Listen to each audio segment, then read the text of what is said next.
Hi friends, ಎಲ್ರಿಗೂ ನಮಸ್ಕಾರ. ನಾನು ನಿಮ್ಮ ಕಾವ್ಯ. ಇವಾಗ ಟೈಮ್ ಸಂಜೆ 5 ಗಂಟೆ ಆಗಿದೆ. ಇವತ್ತು ನಾನು ಹಳ್ಳಿ ಸ್ಟೈಲಲ್ಲಿ ಹುರುಳಿಕಾಳು ಬಸ್ಸಾರು ಮಾಡೋದನ್ನು ತೋರಿಸ್ತಿದ್ದೀನಿ. ಅದಕ್ಕೂ ಮೊದಲು ಯಾರ್ಯಾರು ನನ್ನ ಚಾನಲ್ ಸಬ್ಸ್ಕ್ರೈಬ್ ಮಾಡಿಲ್ಲ, ಸಬ್ಸ್ಕ್ರೈಬ್ ಮಾಡಿ ಫ್ರೆಂಡ್ಸ್. ಇವಾಗ ಬನ್ನಿ ಹುರುಳಿಕಾಳು ಬಸ್ಸಾರು ಮಾಡೋದು ಹೇಗೆ ಅಂತ ತೋರಿಸ್ತೀನಿ. ಮೊದಲಿಗೆ ಹುರುಳಿಕಾಳನ್ನು ತೊಳ್ಕೊಂಡು ಒಂದು ಕುಕ್ಕರ್ನಲ್ಲಿ ನೀರು ಹಾಕ್ಕೊಂಡು ಸ್ವಲ್ಪ ಉಪ್ಪು ಹಾಕಿ 5 ವಿಸಲ್ ಹೊಡೆಸ್ಕೊಳ್ಳಿ. ಸ್ವಲ್ಪ ಚೆನ್ನಾಗಿ ಬೇಯಿಸ್ಕೋಬೇಕು ಹುರುಳಿಕಾಳನ್ನ. ನೆಕ್ಸ್ಟು ಮಸಾಲೆಗೆ ಒಂದು ಈರುಳ್ಳಿ ಮತ್ತು ಒಂದು ಬೆಳ್ಳುಳ್ಳಿನ ಎಣ್ಣೆ ಹಾಕ್ತಾನೆ ಹುರ್ಕೊಳ್ತಾ ಇದ್ದೀನಿ. ಹಿಂದಿನ ಕಾಲದಲ್ಲಿ ಎಣ್ಣೆ ಮಿತವಾಗಿ ಬಳಸ್ತಿದ್ರು, ಅವರು ಎಣ್ಣೆ ಹಾಕ್ತಾನೆ ಹಾಗೆ ಹುರ್ಕೊಳ್ತಿದ್ರು. ಈಗ ಊರ ಕಡೆ ಇವಾಗಲೂ ಅಷ್ಟೇ ಹಾಗೆ ಹುರ್ಕೊಳ್ತಾರೆ. ಈಗ ಬೇಯಿಸ್ಕೊಂಡಿರೋದು ರೆಡಿ ಆಗಿದೆ ನೋಡಿ, 5 ವಿಸಲ್ಗೆ ಬೆಂದಿದೆ. ಈಗ ಹುರಿದ ಈರುಳ್ಳಿ, ಬೆಳ್ಳುಳ್ಳಿ, ಮಸಾಲೆಗೆ ಹುಣಸೆಹಣ್ಣು, ಕೊತ್ತಂಬರಿ, ಹಸಿ ಈರುಳ್ಳಿ, ಬೆಳ್ಳುಳ್ಳಿ, ಸ್ವಲ್ಪ ಕಾಯಿ ತುರಿ, 3 ಸ್ಪೂನು ಹುರ್ಗಡ್ಲೆ, 2.5 ಸ್ಪೂನು ಸಾಂಬಾರು ಪುಡಿ, ಇಷ್ಟನ್ನು ರುಬ್ಕೊಳ್ಳೋದಕ್ಕೆ ತೊಗೊಂಡಿದ್ದೀನಿ. ಈರುಳ್ಳಿ, ಬೆಳ್ಳುಳ್ಳಿ, ಒಣಮೆಣಸಿನ್ಕಾಯಿ ಇವೆಲ್ಲನೂ ಒಗ್ಗರಣೆಗೆ ರೆಡಿ ಮಾಡ್ಕೊಂಡಿದ್ದೀನಿ. ಈಗ ಒಂದು ಜಾರ್ನಲ್ಲಿ ಹುರ್ಗಡ್ಲೆ, ಕಾಯಿ ತುರಿ, ಕೊತ್ತಂಬರಿ ಸೊಪ್ಪು, ಹುಣಸೆಹಣ್ಣು, ಈರುಳ್ಳಿ, ಬೆಳ್ಳುಳ್ಳಿ, ಸಾಂಬಾರು ಪುಡಿ, ಹಾಗೆ ಬೇಯಿಸ್ಕೊಂಡು ಇಟ್ಕೊಂಡಿರೋ ಅರ್ಧ ಸೌಟು ಹುರುಳಿಕಾಳನ್ನು ಹಾಕ್ಕೊಂಡು ಅದಕ್ಕೆ ಸ್ವಲ್ಪ ನೀರು ಸೇರಿಸ್ಕೊಂಡು ರುಬ್ಕೊಳ್ಬೇಕು. ಸ್ವಲ್ಪ ತರಿಯಾಗಿ ರುಬ್ಕೊಳ್ಳಿ, ತುಂಬ ಸಣ್ಣದಾಗಿ ಪೇಸ್ಟ್ ಆಗೋದು ಬೇಡ. ಸ್ವಲ್ಪ ತರಿಯಾಗಿ ರುಬ್ಕೊಳ್ಳಿ, ಟೇಸ್ಟು ಚೆನ್ನಾಗಿ ಬಂದಿರುತ್ತೆ.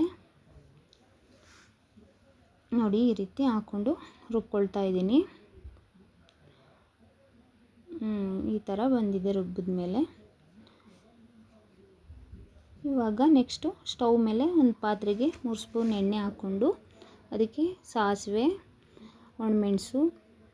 ಒಣಮೆಣಸಿನ್ಕಾಯಿ, ಕರಿಬೇವು, ಬೆಳ್ಳುಳ್ಳಿ ಮತ್ತು ಈರುಳ್ಳಿ ಎಲ್ಲ ಹಾಕ್ಕೊಂಡು ಚೆನ್ನಾಗಿ ಫ್ರೈ ಮಾಡ್ಕೊಳ್ಬೇಕು.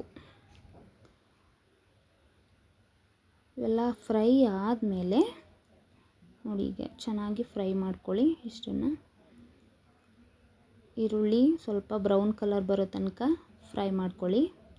ಇದೆಲ್ಲ ಫ್ರೈ ಆದಮೇಲೆ ರುಬ್ಬಿಟ್ಕೊಂಡಿರೋ ಮಸಾಲೆನ ಹಾಕ್ಕೊಳ್ಳಿ. ಆ ಜಾರ್ಗೆ ಸ್ವಲ್ಪ ನೀರು ಹಾಕ್ಕೊಂಡು ಪೂರ್ತಿ ಮಸಾಲೆನ ಹಾಕ್ಕೊಳ್ತಾ ಇದ್ದೀನಿ. ಈ ಥರ ನೋಡಿ, ಈಗ ಅದನ್ನು ಮಿಕ್ಸ್ ಮಾಡ್ಕೊಳ್ಳಿ. ಅದು ಸ್ವಲ್ಪ ಮಸಾಲೆ ಚೆನ್ನಾಗಿ ಫ್ರೈ ಆಗಬೇಕು, ಹಸಿ ವಾಸನೆ ಹೋಗೋ ತನಕ ಅದನ್ನು ಚೆನ್ನಾಗಿ ಫ್ರೈ ಮಾಡಿ. ನೋಡಿ, ಅದಕ್ಕೆ ಇನ್ನೊಂದು ಸ್ವಲ್ಪ ನೀರು ಸೇರಿಸ್ಕೊಂಡು ಹಾಕ್ಕೊಳ್ತಿದ್ದೀನಿ, ಇಲ್ಲಾಂದರೆ ತಳ ಹಿಡಿಯುತ್ತೆ. ಅದಕ್ಕೋಸ್ಕರ ಅದು ಈಗ ಚೆನ್ನಾಗಿ ಸ್ವಲ್ಪ ಒಂದು ಕುದಿ ಬರೋ ತನಕ ಅದನ್ನು ಬೇಯಿಸ್ಕೊಳ್ಳಿ. ನೋಡಿ, ಇವಾಗ ಕುದಿ ಬರ್ತಾ ಇದೆ.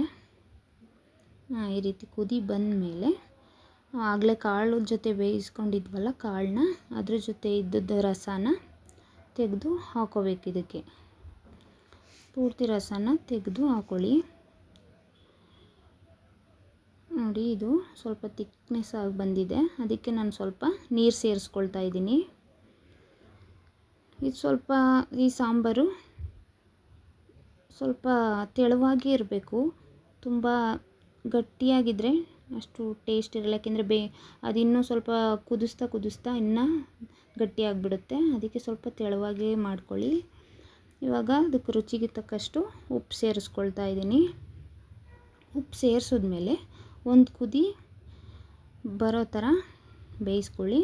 ಆಮೇಲೆ ಅದನ್ನು ಸ್ಟವ್ ಆಫ್ ಮಾಡಿ ಒಂದು ಕುದಿ ಬಂದಮೇಲೆ. ಇವಾಗ ನೋಡಿ, ಸಾಂಬಾರು ರೆಡಿಯಾಗಿದೆ. ಹುರುಳಿಕಾಳು ಸಾಂಬಾರು ರೆಡಿ ಆಯಿತು. ಈಗ ನೆಕ್ಸ್ಟು ಹುರುಳಿಕಾಳು ಕಾಳು ಪಲ್ಯ ಮಾಡೋದಕ್ಕೆ ಈರುಳ್ಳಿ, ಹಸಿಮೆಣಸಿನ್ಕಾಯಿ, ಕೊತ್ತಂಬರಿ ಸೊಪ್ಪು, ಕರಿಬೇವು ಎಲ್ಲ ರೆಡಿ ಮಾಡ್ಕೊಂಡಿದ್ದೀನಿ. ಈಗ ಒಂದು ಬಾಣಲಿಗೆ ಸಾಸಿವೆ, ಹಾಗೆ ಹಸಿಮೆಣಸಿನ್ಕಾಯಿ ಮತ್ತು ಈರುಳ್ಳಿ, ಕರಿಬೇವು ಸೊಪ್ಪು ಎಲ್ಲ ಹಾಕ್ಕೊಂಡು ಬಾಡಿಸ್ಕೊಳ್ಳಿ. ಅದನ್ನ ಈ ರೀತಿ ಫ್ರೈ ಮಾಡ್ಕೊಳ್ಬೇಕು. ಈರುಳ್ಳಿ ತುಂಬ ಇಷ್ಟಪಡೋರು ಒಂದು ಸ್ವಲ್ಪ ಜಾಸ್ತಿನೇ ಹಾಕ್ಕೊಂಡು ಫ್ರೈ ಮಾಡ್ಕೊಳ್ಳಿ. ಆವಾಗವಾಗ ಸಿಗ್ತಾ ಇರುತ್ತೆ ಬಾಯಿಗೆ ಈರುಳ್ಳಿ ಜಾಸ್ತಿ ಇದ್ದರೆ. ನೋಡಿ ಈ ರೀತಿ ಕಾಳನ್ನ ನೆಕ್ಸ್ಟ್ ಅದು ಫ್ರೈ ಆದಮೇಲೆ ಕಾಳು ಹಾಕ್ಕೊಂಡು ಮಿಕ್ಸ್ ಮಾಡ್ಕೊಳ್ಳಿ.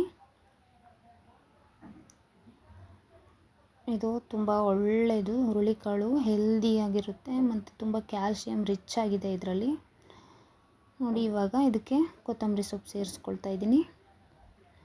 ನೆಕ್ಸ್ಟು ಸ್ವಲ್ಪ ಕಾಯಿ ತುರಿ ಹಾಕ್ಕೊಂಡು ಸ್ಟವ್ ಆಫ್ ಮಾಡಿ ಇದನ್ನು ಮಿಕ್ಸ್ ಮಾಡ್ಕೊಳ್ಳಿ.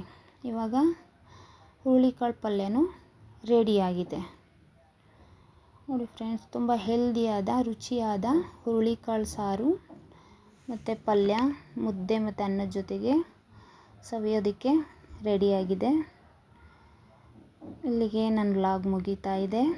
Thank you so much. Bye friends.